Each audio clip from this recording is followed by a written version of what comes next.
Igeret HaKodesh Siman Chavav, page Kouf Membet Amoud Aleph, 8 lignes par le bas. Dans ce siman, l'Admor HaZaken rapporte un extrait du Zohar qui est très difficile à comprendre en première lecture et que l'on ne comprendra qu'avec l'éclairage de la Chassidoute. Dans ce passage de Raya Me'emna, c'est écrit que la Torah, dans sa partie révélée, la Gemara, la Halacha, la Torah, dans sa partie révélée, est appelée Etz Hadat Tov Vara, l'arbre de la connaissance du bien et du mal.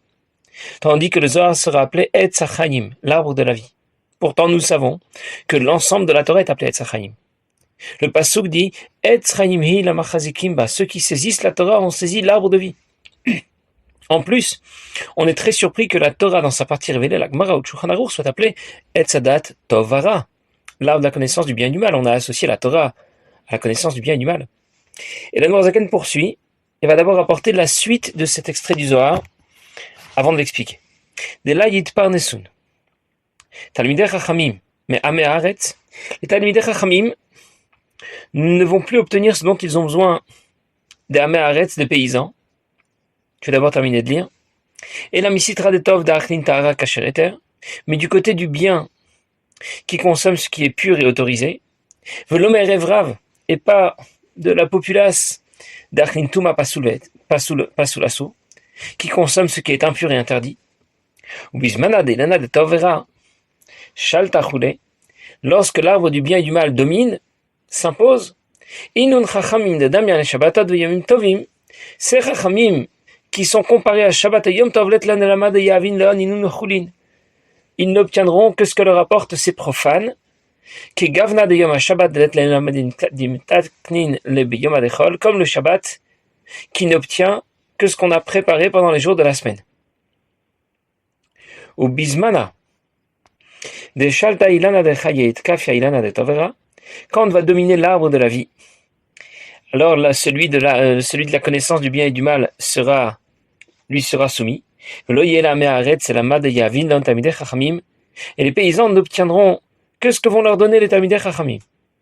Ils leur seront soumis comme s'ils n'existaient pas. Encore une petite ligne et je vais tout reprendre. Ce qui est interdit, permis, pur ou impur, ne quittera pas les paysans, les Améharetz, les ignorants de Misitrayu, l'aide Ben Galuta, la Shibud Malchut Milvad. De leur point de vue, en ce qui les concerne, il n'y aura de différence entre l'exil et Yemot HaMashiach, l'avenue de Mashiach, concernant la domination des Goyim, des Inun Lot Amem Ilana de Chaye. Pourquoi cela? Parce qu'ils n'auront pas goûté à l'arbre de la vie. Sefer HaZohar. Ils auront besoin d'étudier les Mishnayot, ce qui est interdit, permis, pur ou impur. Adkan beraya me'emna. Jusqu'ici, ici se termine l'extrait du Zohar, Raya Me'emna, que rapporte Admor HaZaken. Je reprends ce que nous venons de lire. Quand Mashiach viendra, les Talmidei Chachamim n'obtiendront plus ce dont ils ont besoin pour se nourrir des Amei Haaretz, des paysans. On a parlé de ce qu'ils obtiendront de façon négative. Ces paysans sont en même temps des ignorants parce qu'ils passent la majeure partie de leur temps à cultiver leur terre et ils n'ont pas trop la possibilité d'étudier. On dit d'eux dans le Zohar qu'ils consomment ce qui est impur et interdit. C'est assez étonnant. Plus tard, les Talmidei Chachamim vont obtenir de quoi se nourrir de façon positive, de ceux qui consomment ce qui est pur et permis. Alors, cette première lecture est bien sûr très difficile à comprendre. En plus, les Talmidei Chachamim possédaient eux-mêmes leur propre terre qu'ils exploitaient. Il n'y avait donc pas besoin de recourir aux produits de la terre des paysans. L'Admor HaZaken a ensuite continué. Il a dit que quand l'arbre de la connaissance du bien et du mal va s'imposer, va dominer, à l'époque où la partie révélée de la Torah a une place dominante, eh bien les Chachamim qui sont comparés à Shabbat et Yom Tov, on peut comprendre parce qu'ils ont une position dominante, supérieure, ils connaissent la Torah, eh bien, à cette époque, ils n'obtiennent ce dont ils ont besoin que des paysans, comme Shabbat qui n'obtient que ce que l'on prépare pendant les jours profanes de la semaine.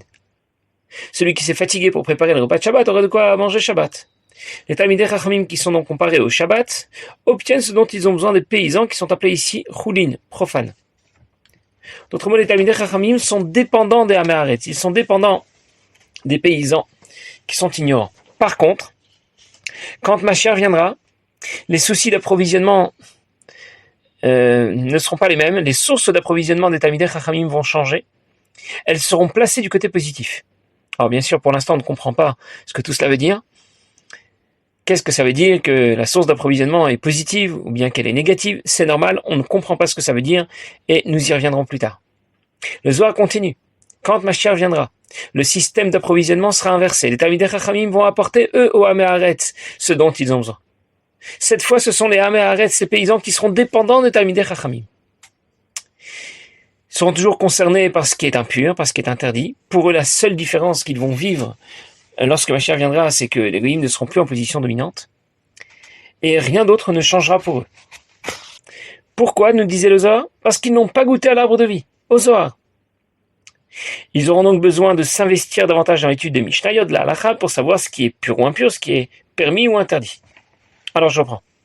Quand Mashiach viendra, les Talmidei Chachamim qui ont étudié le Zohar n'auront plus besoin de connaître les Mishnayot, la Halakha, pour savoir ce qui est permis ou interdit, ce qui est pur ou impur. Les Amei Haaretz, les paysans, les ignorants, qui n'ont pas étudié le Zohar, auront besoin de connaître les Mishnayot et la Halakha pour savoir ce qui est permis ou interdit, pur ou impur. Et bien sûr, tout cela est très étonnant. Quand Mashiach viendra, il faudra bien faire la shrita aux animaux, pour pouvoir consommer de la viande, Shabbat et Yom Tov, pour apporter des korbanot au Beth Amikdash.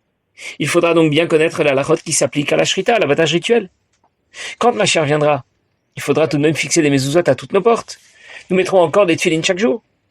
Il faudra bien donc connaître la halachot qui s'applique à la fabrication des tefillin, à l'écriture des parachutes, à la façon de les placer, d'accomplir la mitzvah.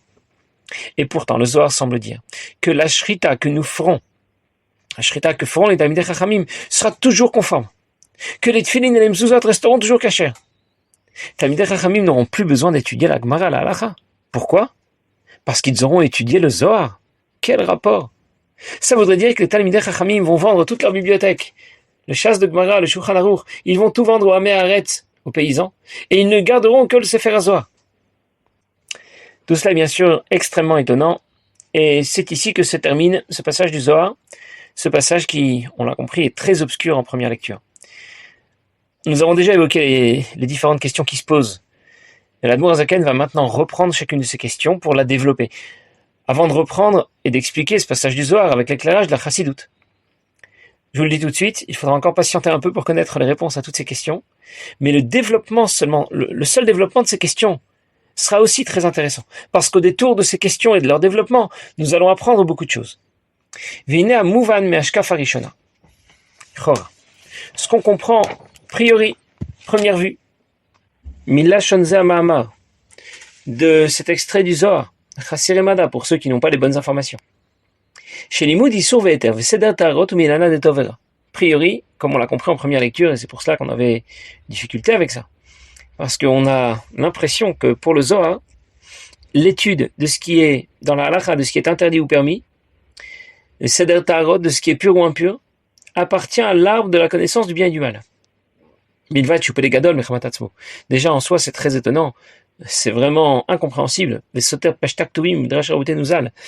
contredit tous les psukim, les midrashim que le maître rapporte. Toute la Torah est appelée Etz Chaim, l'arbre de vie. Etz Chaim et le Machazikim, dit le pasuk. V'lo Sefer HaZohar levad, et pas seulement le Zohar. En plus, le Zohar n'a pas toujours été étudié publiquement. Il était caché au départ. La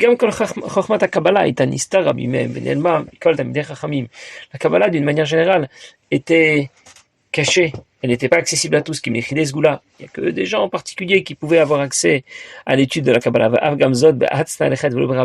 Et lorsqu'ils le faisaient, c'était très discrètement et pas publiquement. Comme la Gemara rapporte au sujet de l'étude de Maaseh Merkava et Maaseh Bereshit, la façon dont s'organise la création et dont sont gérés les malachim. Nos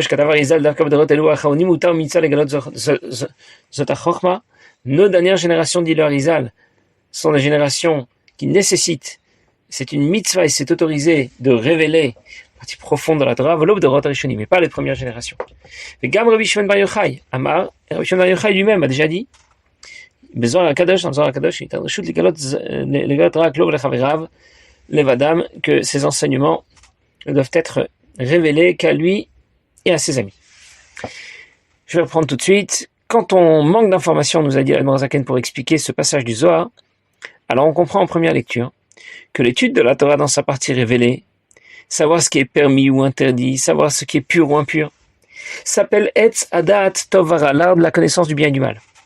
Pourtant, c'est en totale contradiction avec ce qui est rapporté dans différents psukim, dans le Midrash, où nous voyons que toute la Torah est appelée Etz Chaim, l'arbre de vie, et pas seulement le Sefer HaZohar. En plus, l'étude du Zohar était au départ réservée à une élite.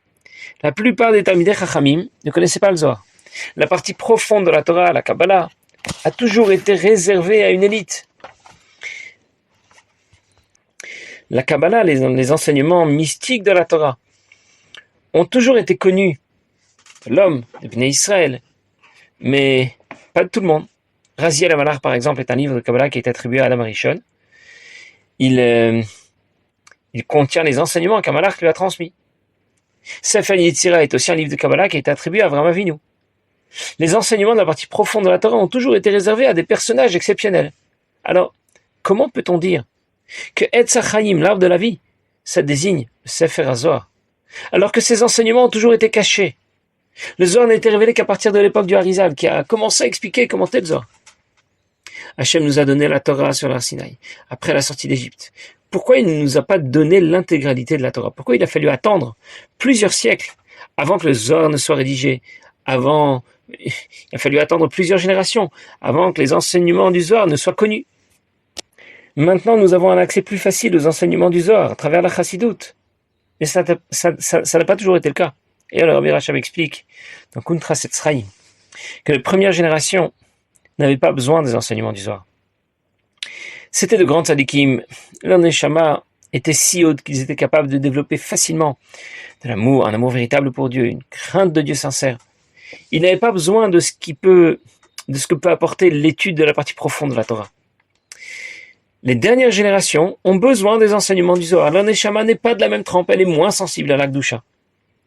Ils vont donc développer moins facilement des sentiments sincères d'amour, de crainte pour Dieu. Et c'est alors que c'est une mitzvah de révéler les enseignements de la partie profonde de la Torah, pour nous aider justement à développer ces sentiments sincères d'amour et de crainte pour Dieu qu'on attend de nous.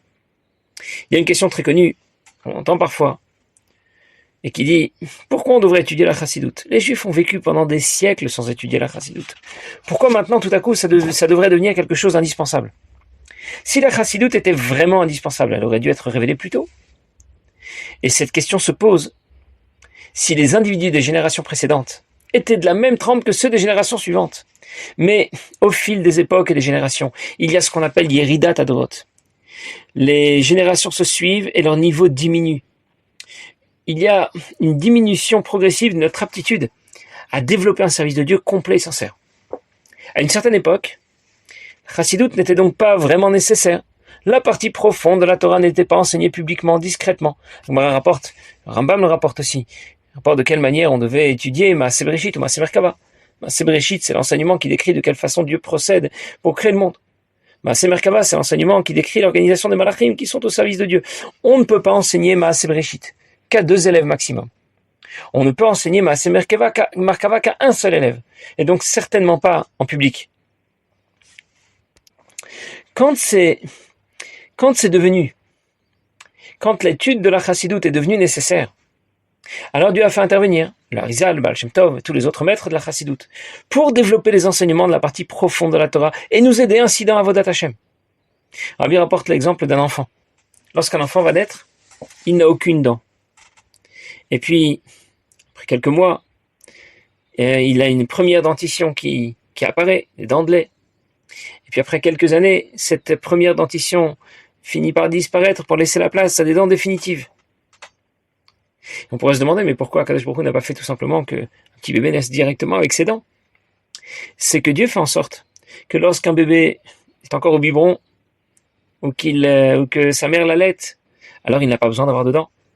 Et donc Hachem a fait que, puisque ça lui est pas nécessaire, ça ne pousse pas encore. Et il arrive dans ce monde sans ses dents. Quand ensuite il passe à une alimentation un peu différente, qui n'est pas uniquement liquide, alors Dieu a fait en sorte que les dents de lait apparaissent.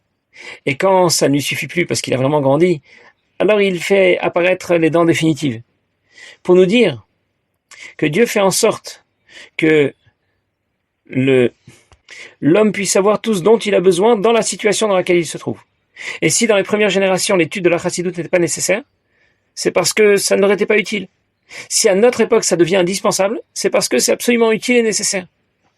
Alors en conclusion, maintenant que nous en savons un peu plus sur le développement progressif de l'enseignement de la partie profonde de la Torah, comme la Chassidoute nous le révèle, alors on comprend encore moins mais pourquoi on appelle le Sefer HaZohar Etz HaChaim, l'arbre de la vie. Alors l'Admour HaZaken n'a pas terminé ici le développement de cette question, il va encore en aborder d'autres, et ça va nous occuper un petit moment, et ce n'est que plus tard, dans l'étude de ce siman, que l'Admour HaZaken reviendra sur chacune de ces questions, qu'il répondra avec l'éclairage de la Chassidoute. Mais nous verrons ça les prochaines fois. Bezrat Hashem. Passez une bonne